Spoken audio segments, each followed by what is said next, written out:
जय श्री हरि विष्णु भक्तों। आज के इस पावन पाठ में हम आपको श्री हरि विष्णु सत्यनारायण भगवान की महिमा, व्रत कथा और संपूर्ण पूजा विधि के बारे में विस्तार से बताएंगे। इस पाठ के माध्यम से हम आपको जानाएंगे कि सत्यनारायण भगवान की व्रत कथा किस प्रकार की जाती है और पूजा की सही तिथि क्या है तथा व्रत कथा का श्रवण पाठ करने से क्या क्या पुण्य फल प्राप्त होते हैं।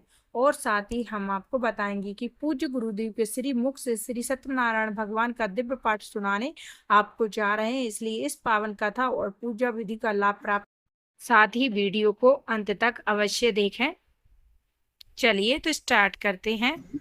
चंदे सरस्वती जमुना भागीरथी त्रिवेणी महामाया जल स्नानं ध्यानं वर्प्यामि फलोय हरि ओम चंदम खंडम विष्णु वर्प्यामि नमः चंदम खंडम विष्णु वर्प्यामि हरि ओम माल्याणि सुगंधानि पुष्पाणि वर्प्यामि नमः हरि ओम चंदम खंडम विष्णु वर्प्यामि नमः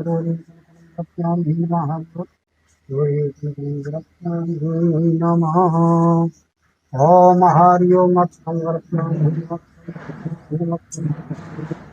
हरि ओम पुष्पे फूलं वर्प्यामि नमः हरि ओम पुष्पे फूलं वर्प्यामि नमः हरि ओम काण्डानि काण्डानि पुष्पाणि वर्प्यामि नमः हरि ओम काण्डानि काण्डानि पुष्पाणि वर्प्यामि नमः हरि ओम काण्डानि काण्डानि पुष्पाणि वर्प्यामि नमः हरि ओम वस्त्रं वर्प्यामि नमः वस्त्रं वर्प्यामि नमः हरि ओम फलमाहारं मावामृष्टान्नं भोजनानं आहारं वर्प्यामि फलमाहारं गौरी नारायण नमः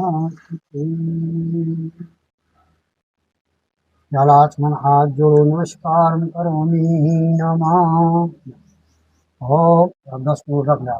हरि ओम गरुड़ ब्रह्मा गरुड़ विष्णु गुरुदेवो महेश्वरा गुरु साक्षात् परब्रह्म तस्मै श्री गुरुवे नमः। हरि ओम जम्बो जी के बाहर कंडे बाहर वर्षे अमुक के नाम अमुक के देते सुन्नत 2083 नया तथा बचाई गुरुवार के दिन गिरम खाड्डानी मावा मुस्कान भोजनानम आहारम रस्यामि नमः। चम्मच भी दो डालना। ओम हरि ओम सिंधे सरस्वती ब्रह्मा भागवती दही तो नहीं लगो तुमसे ओम हरि ओम माल्याणि सुंदरी पुष्पाणि बता दो हरि ओम माल्याणि सुगंधानि पुष्पाणि वर्प्यामि ओम हरि ओम अक्षं वर्प्यामि नमः हरि ओम वस्त्रं वर्प्यामि नमः पुष्पे फूलं वर्प्यामि नमः काण्डानि काण्डानि पुष्पाणि वर्प्यामि नमः हरि ओम काण्डानि काण्डानि पुष्पाणि वर्प्यामि हरि ओम भूप विद्रे गणपति देवता वाहन वर्प्यामि नमः फलम आहारम आवामृष्टान्नं भोजनानम् आहारं वर्प्यामि नमः हरि ओम गणपति देवता जलासन हाथ जोड़ो नमस्कार करोमि कलश देवता जल स्नानं ध्यानं वर्प्यामि नमः जल स्नानं ध्यानं वर्प्यामि चंदम खंडम एकं वर्प्यामि नमः हरि ओम अक्षं वर्प्यामि अक्षतं वर्प्यामि नमः पुष्पे फूलं वर्प्यामि नमः पुष्पे फूलं काण्डानि काण्डानि पुष्पाणि वर्प्यामि नमः काण्डानि काण्डानि पुष्पाणि वर्प्यामि हरि ओम वस्त्रं वर्प्यामि नमः वस्त्रं वर्प्यामि हिरं खाड्यानि मावामृष्टान्नं भोजनानम् कलश देवता भगवान की हाथ जोड़ के नमस्कार करोमि ओम दीपक देवताय जलस्नानं ध्यानं सत्यामि ब्रह्मा अमरारि भानु त्रिपांच काली राहु हरि ओम देवी ज्योति देवता हरि ओम नमः शिवाय चंदन कुंजन देवती अक्षतं वर्प्यामि नमः पुष्पं फूलं वर्प्यामि नमः काण्डानि काण्डानि पुष्पाणि वर्प्यामि नमः काण्डानि काण्डानि हरि ओम वस्त्रं वर्प्यामि नमः वस्त्रं वर्प्यामि हिरं खाड्यानि मावामृष्टान्नं भोजनानम् आहारं वर्प्यामि हरि ओम दीपक देवता जलात्मा हाथ जोड़ो नमस्कार करोमि हरि ओम नमस्कार 5 से कर ओम हरि ओम गणंत गणपति गं अवाप्यनिपति अवामहि वश अहम जान गंधाय शो नमः गणपति देवता भानु ओम हरि ओम गजाननं भूतनं गणाधीशं भोपचार अर्चम ममा ससं सुगुणं विनाशं पत्पकामि आयामि आप लोग आय कांडम भक्तो विनायकम धूम्र केतु गया दसु द्वादशु तनुमय पाठे गृहणी यत् विद्या रमेशे च शुक्लाम भरदम देवम सच्चिदानंद पुष्पाणि तरफ नामी गणपति के पावन प्रणामी हाथ जोड़ के नमस्कार करोगे नवग्रह देवताय जलस्नानं ध्यानं प्रत्यामि गंगा गोदावरी सिंधे सरस्वती जमुना भागीरथी महामाया जलस्नानं ध्यानं प्रत्यामि आर्योमक्तं वरप्यामि नमः काण्डानि काण्डानि पुष्पाणि समर्पयामि काण्डानि काण्डानि पुष्पाणि समर्पयामि क्षीरं काण्डानि मावा मिष्टान्नं नैवेद्यं आहारं समर्पयामि आर्यों जलात्मन हाथ जोड़ो नमस्कारं करोमि आर्यो मंगलम भगवानम विष्णु मंगलम गौरी नारायण नमः श्री राजन की एक समय नाम अर्षि तुम्हारा सोन का से कठाया ऋषियों ने श्री सूत्री से पूछा हे प्रभु कलु में यह मनुष्यों को भक्ति प्रचार से मिलेगी तथा उनका उद्धार कैसे होगा इसकी योगी ने सोचा। ऐसा कोई तब कहिए थोड़े समय में तब तथा मन में चित्त विवेक कथा हमारी सुनने की क्या सूत्री जी बोली हे पूजो प्राणियों सब की बात पूछिए जिस तरह को नारद जी ने लक्ष्मीपति से पूछा था। लक्ष्मीपति नारद का ध्यान से सुनो एक समय योगी नारद अनेक इच्छाओं में घूमते हुए मृत लोग में आप पहुंचे जहाँ अपने अपने कर्मों के द्वारा इनको मजबूत तो ऐसा सोचकर विष्णु लोग को चले गए। वहाँ चार भुजाओं वाले भगवान के जिनके हाथों में शंकर चक्र गदा बनवाना पहन हुए थे और देखकर स्तुति करने लगे हे भगवान की भगवानी भी आपकी शक्ति भूचर बत्सक गुणवान करने वाले आपको प्रभु मेरा नमस्कार है। नारद जी ने इस प्रकार सुनकर विष्णु भगवान बोले निश्चित आपके मन में क्या आपके स्थान के लिए आगमन हुआ संकोच कर कहो। तब नारद मुनि बोले मृत्यु लोक में मनुष्य संयोगों में पैदा हुआ अपने अपने कर्मों के द्वारा अनेक प्रकार से दुखी हो रहे हैं। नाथ को मतलब ये मनुष्य के दुख कैसे दूर हो सकते हैं। नारद जी ने मनुष्य की भलाई के लिए तुमने बहुत अच्छी बात पूछी है। काम करने से मनुष्य से छूट जाता है उनका काम बहुत समय देने वाले स्वर्ग होकर में सत्यनारायण भगवान का विधि पूर्वक कर कहते हैं मोक्ष को प्राप्त होता है। श्री भगवान के वचन सुनकर आदमी का क्या पड़े और क्या विधि वो ये किस दिन करना चाहिए। पहले आदमी तब कथा कराते थे मास पुण्य को ज्यादा कराते तब कराते थे मास पुण्य क्योंकि पहले कुछ लोग बाग उस दिन मास पुण्य के दिन हलबल को नहीं चढ़ाते इसलिए दुख सुख को देने वाले धन की बुद्धि सभा और संतान को देने वाले सभी स्थानों को विजयी करने वाले भक्ति और श्रद्धा के साथ किसी भी शाम के समय से हम लोगों को इकट्ठा करके भक्तवाद से पूजा करें। केले पर शक्कर घी दूध दही गेहूं आटा सभी चीजों को इकट्ठा करके सवा पाव या सवा सेर करके सभी चीजों को भगवान के सामने रख दे में जमा कर दे में अर्पण कर दे में तथा भाई बंधुओं साथ ब्राह्मण को भोजन करवा पश्चात स्वयं भोजन करे। शाम के समय भगवान के भजन कीर्तन आदि आत्म सत्यनारायण भगवान का समन्वय करते हुए समय व्यतीत करे। इस तरह जो सत्यनारायण भगवान के इच्छा समय पहला अध्याय समाप्त। हम बोलो श्री सत्यनारायण भगवान की। सूची बोले इससे पहले कहता हूँ तो कहता हूँ काशी नगरी में एक ब्राह्मण रहता था। ब्राह्मण भूखा प्यासा से नित्य प्रति पर घूमता रहता। ब्राह्मण को प्रेम करने व आदर के साथ पूछने लगे आप नित्य प्रति पर क्यों घूमते रहते। ब्राह्मण से मुझे को मैं सब सुनना चाहता हूँ। ब्राह्मण कहने लगा मैं गरीब ब्राह्मण भिक्षा के लिए पृथ्वी पर घूमता रहता हूँ। उसका उपाय जानते हो तो कृपा कर मुझसे कहो। सत्यनारायण भगवान में फल देने वाले इसलिए ब्राह्मण तुम इनका पूजन करो। इसके करने से मनुष्यों के सभी दुख मुक्त हो जाते हैं। ब्राह्मण को सारा धन बतलाकर बूढ़े ग्रहण करके सत्यनारायण भगवान पर ध्यान हो गए। जिस व्रत को बूढ़े ब्राह्मण को बतलाएंगे उसको मैं जरूर करूंगा। रात को नींद में नहीं आई सवेरे उठ करके वह श्री सत्यनारायण भगवान के भिक्षा के लिए वह निकल गया। भिक्षा में उसको व्रत को ब्राह्मणों से सभी करवाते हैं सभी दुखों से छूट जाते हैं। संपत्ति मृत्यु हुआ उस समय वह ब्राह्मण हर मावस्या पूर्णिमा को कथा करने लगा। सत्यनारायण भगवान के व्रत को जो करता है सुनता है सभी पापों से छूट जाता है। आगे जो प्रति पर सत्यनारायण भगवान के व्रत को वह करता है मनुष्यों के सभी दुखों से छूट जाती है। इस तरह नारद जी नारायण का कहा हुआ व्रत और क्या कहूँ ऋषि मुनि बोले संसार में सुन करके ऐसे व्रत को ब्राह्मण से किसने किया है सब सुनना चाहते हमारे मन में क्या सबसे धनीश्वर के साथ भाई बंधुओं के साथ दुख करने को तैयार हुआ। उसी समय लकड़ी बेचने वाला आदमी आया और बाहर लकड़ियां को सिर पर रखकर हुआ था और उसको प्यास भी लग रही थी लकड़ियारों को और कहने लगा ब्राह्मण जी को नमस्कार करके कहने लगा आप क्या कर इसके करने से क्या फल मिलता है कृपा कर मुझसे कहो। ब्राह्मण ने कहा मनोकामनाओं को पूर्ण करने वाला धन की बुद्धि बढ़ाने वाला स्वभाव और संतान को देने वाला सभी स्थानों को विजयी करने वाले ब्राह्मण से जानकारी लेकर लकड़ियाने ने पुरचनामात लेकर प्रसाद खाकर अपने घर के लिए चल दिया। लकड़ियाने ने मन में संकल्प किया कि आज ग्राम में जो लकड़ी जो श्री सत्यनारायण भगवान का पड़ेगा उसी से मैं श्री सत्यनारायण देव भगवान का व्रत लूंगा। मन में विचार कर पूरा आदमी अपने सिर पर रख करके जिस नगर में गया, जहाँ ऐसे नगर में गया जहाँ वह जरूर से पहले से जो दाम मिल गया तो लकड़ियारा दाम लेकर के प्रसन्न होकर के शहर बाजार के आकर के केले पर शक्कर घी दूध दही जहाँ आटे कुल सामग्री लेकर के उसने अपने कुल सामग्री लेकर के अपने घर पर आ गया। फिर उसने अपने भाई बंधुओं को बुलवा कर विधि के साथ पूजन किया। उसके प्रभाव से वह बूढ़ा लकड़ियारा धनवान पुत्रवान हुआ संसार में युक्त होकर के और वैकुंठ धाम को चला गया। मुख नाम का एक बुद्धिमान राजा थे, प्रतिदिन देवस्थानों जितेंद्र राजा था, प्रतिदिन देवस्थानों पर जाता था। गरीबों को धंधे को उनके करता था। उसकी पत्नी कमल के समान मुखवाली श्री राम देवी के प्रति उन्होंने क्षत्रिय भगवान का व्रत किया। उस समय एक था व्यापारी आपको ठहरा कर बने के साथ में राजन बच्चे चिंता थे, आप ये क्या कर रहे हो, मेरी भी सुनने की इच्छा है। राजा कहने लगा शक्तिमान सत्यनारायण भगवान का व्रत और पूजन किया जा रहा है। राजा के वचन सुनकर आदर के साथ बोला, हे राज आप मुझे बताओ आपके करूँगा मेरा भी कोई निश्चय हुई। राजा ने कहा होकर व्यापार नहीं तो समाचार सुना कर मेरे संतानों को व्रत को मैं भी करूंगा। ऐसा दुनिया से बचना भी श्री लीलावती से कहे भगवान की कृपा से श्री लीलावती पति धर्म प्राण होकर भक्तवासी सत्यनारायण भगवान की गर्भवती हो गई। 10वें महीना में सुंदर एक कन्या का जन्म हो गया। कन्या इस तरह बढ़ने लगी जैसे शुक्ल पक्ष का चंद्रमा बढ़ता है। कन्या का नाम कलावती रखा गया। कहूँ लीलावती ने मीठे शब्दों में अपने पति से कहा कि आपने जो संकल्प किया उसे करिए।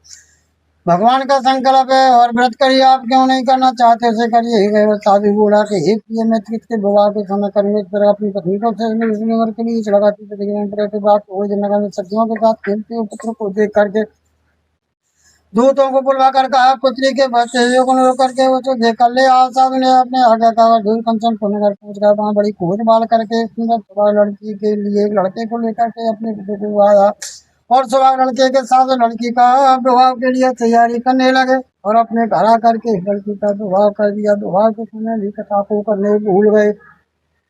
तब भगवान क्रोध और भगवान ने श्राप दे दिया कि तुम अपने के समेत आ गए नगर में जाकर सुखदेव चंद्र के राजा के नगर में व्यापार करने लगे। व्यापार करते में सत्यनारायण भगवान की कृपा से उनका कोई धन चुरा कर लेके भागते ही जा रहे थे। देखा अपराधी राजा के धन को चुपचाप गिरफ्त करके कहने लगे।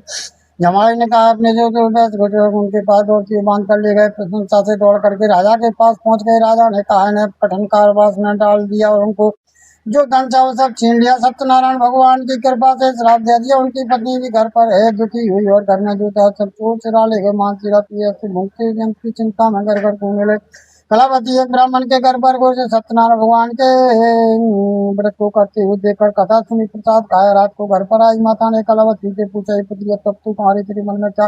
कलावती बोली घर पर श्री सत्यनारायण भगवान की कथा को सुनती रही और जो लीलावती के वचन पूजन की तैयारी करने लगी। लीलावती ने अपने परिवार और भाई भगवान का व्रत किया, पूजन किया और वर मांगा कि हे भगवान पति देव मेरे घर आ जाओ। भगवान से ऐसी प्रार्थना करने लगे मेरे प्रार्थना के बाद जो कुछ गलती से क्षमा करो। सत्यनारायण भगवान संतोष हो वैसों को पता ही छोड़ देना तुम्हारा पत्र सब नष्ट कर दूंगा। ऐसा कहकर राजा के नगर लेकर प्रत्येक अपना तो अपन सुनाया और कहा है कैसे मोट कराना समय देखते आते नमस्कार किया। मीठे शब्दों बोले भगवान बात ऐसी कोई ऐसी बात नहीं। ऐसा कहकर वहां से नए आभूषण देकर उनका जितना लिया था लेकर के उनको अदा करके और जो अपने घर के लिए चल दिए। उनके विदा के बाद अध्यात्म समाप्त बोले श्री सत्यनारायण भगवान की बोले वैष्णव मंगल चार का राम की अपने नगर के लिए जगह थोड़ी देर पूर्ण बेदारी। सत्यनारायण भगवान ने पूछा हे साधु तेरी नाम में क्या मान्यता हुआ। बोला घंटी आप क्यों धन बोल देंगे। चाह गंदरी नाम है तो भेलपति वैस का कठोर वचन सुनकर भगवान ने कहा तुम्हारा वचन सत्य है। कहकर वहां से चले गए।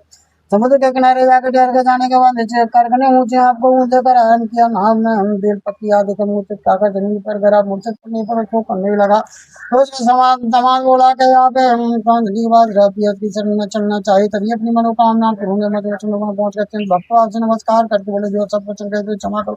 जैसा कर भगवान इस में जाकर रोने लगा। बार बार जाकर मेरी अगर तुम बार बार दुख प्राप्त हो गया कोई ऐसी बात नहीं। साधु बुढ़ाप की माया को तो मैं ब्रह्मण यज्ञ नहीं जान सकते, अज्ञानी कैसे जान सकता हूँ? मेरे प्रसन्न हो जाइए, अच्छे वर्ष देकर आपकी पूजा करूंगा, मैं आपकी पूजा करूंगा प्यारी, जैसी मेरी नौकामना धर्म से भक्त चिंता से भगवान के वचन की बुद्धि कर अंतर ध्यान हो गया, नाम धन से परिपूर्ण हो गई। वह भगवान सत्यनारायण की पूजन की तैयारी करने लगा, चला गया अपने घर के निकल जाकर गोद कुंज में जाकर चाबी के नमस्कार करके हाथ से धमास सहित नगर के समीप आ गए। ऐसे बड़े हर्ष के साथ श्री भगवान के वचन सुनकर के साथ आदेश स्वीकार करके माता के वचन सुनकर ऐसे वचन सुनकर कलावती प्रसाद छोड़कर पति दर्शन के लिए चली गई थी।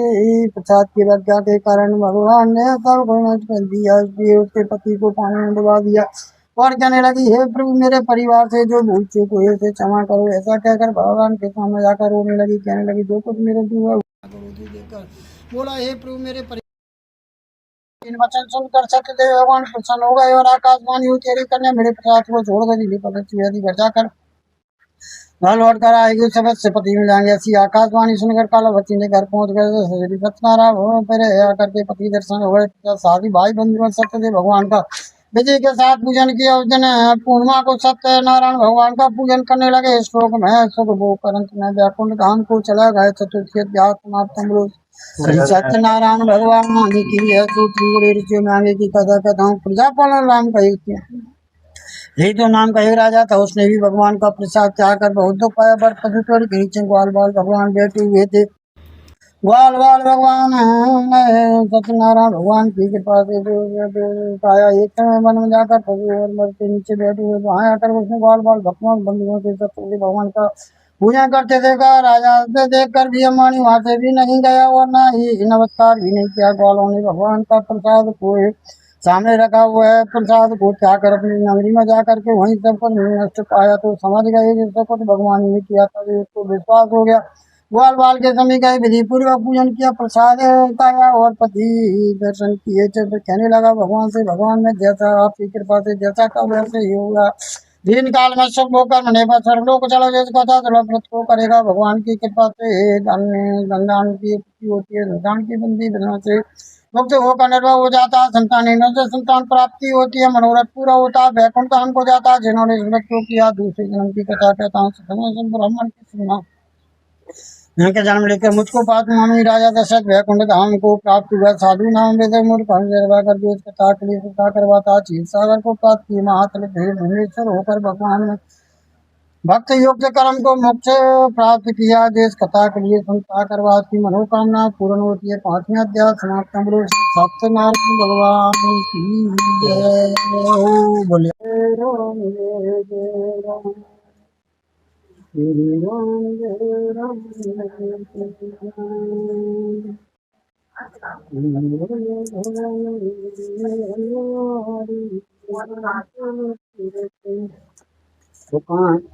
भक्ति की जय। गुरुर् ब्रह्मा गुरुर्विष्णु गुरुर्देवो महेश्वरा, गुरुर् साक्षात् परब्रह्म तस्मै श्री गुरुवे नमः। ओम नमो वासुदेवाय नमः स्वाहा। ओम नमो वासुदेवाय नमः देवताय नमः स्वाहा। ओम नमो वासुदेवाय सूर्य देवताय नमः स्वाहा। ओम नमो वासुदेवाय पृथ्वी देवताय नमः स्वाहा। ओम नमो वासुदेवाय कुलग्राम देवताय नमः स्वाहा। कपूरे गौरम करुणावतारम संसार सारम भुजगेन्द्रहारम सदा वसंतम हृदयर्विन्दे भवं भवानी प्रीतं नमामि। ओम नमो वासुदेवाय नमः स्वाहा। ओम नमो वासुदेवाय सर्वदेवताय नमः स्वाहा। ओम नमो वासुदेवाय दीपक देवताय नमः स्वाहा। ओम नमो वासुदेवाय लक्ष्मी देवताय नमः स्वाहा। ओम नमो वासुदेवाय नवग्रह देवताय नमः स्वाहा। सत्यं माता पिता ज्ञानं धर्मो भ्राता दया सखा शांति पत्नी प्रेमं वांग। ओम नमो वासुदेवाय नमः स्वाहा। ओम नमो वासुदेवाय कुलग्राम देवताय नमः स्वाहा। ओम नमो वासुदेवाय लक्ष्मी नारायण नमः स्वाहा। ओम नमो वासुदेवाय पृथ्वी देवताय नमः स्वाहा। ओम नमो वासुदेवाय ठाकुर बाबा देवता नमः स्वाहा। ओम नमो वासुदेवाय भैरव बाबा देवता नमः स्वाहा। ओम नमो वासुदेवाय शंकर भगवान देवता नमः स्वाहा। सत्यं माता पिता ज्ञानं धर्मो भ्राता तया सखा शांति पत्नी क्षमा प्रतिष्ठार्थी बांधव। ओम नमो वासुदेवाय नमः स्वाहा। ओम शांति शांति स्वाहा।